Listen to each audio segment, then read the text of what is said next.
অত্যাধুনিক মার্কিন যুদ্ধবিমান F-35 বহুমাত্রিক অভিযানে সক্ষম এটি। আধুনিক প্রযুক্তির ছোঁয়ায় অনেকটাই নিরাপদ বিমানটির উড্ডয়ন ও অবতরণ। কিন্তু ভাগ্য সহায় হয়নি যুক্তরাষ্ট্রের আলাস্কায় বিধ্বস্ত হওয়া F-35 যুদ্ধবিমানের পাইলটের।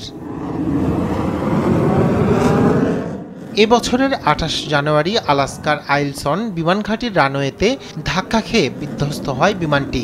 তার আগেই আকাশে থাকাকালীন সেটির সমস্যা ধরা পড়ে। নিরাপদে প্যারাশুট দিয়ে বিমান থেকে ইজেক্ট করার আগ পর্যন্ত সমস্যা সমাধানের আপ্রাণ চেষ্টা চালান পাইলট, তবে কোনো কিছুই কাজে আসছিল না। শেষ মুহূর্তে বিমানটি ঘূর্ণি খেলে চূড়ান্ত সিদ্ধান্ত নিয়ে হাল ছেড়ে দেন পাইলট।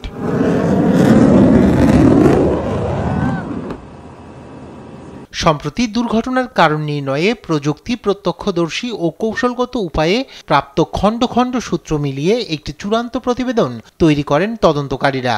প্রতিবেদনে বলা হয়, যুদ্ধবিমানটির নোজ ও প্রধান ল্যান্ডিং গিয়ারের হাইড্রোলিক লাইনে বরফ জমে কাজ করা বন্ধ করে দেয়, আর এটি দুর্ঘটনার প্রধান কারণ। এ ধরনের অবস্থার জন্য নজরদারির ঘাটতি ছিল বলে উল্লেখ করা হয় প্রতিবেদনে।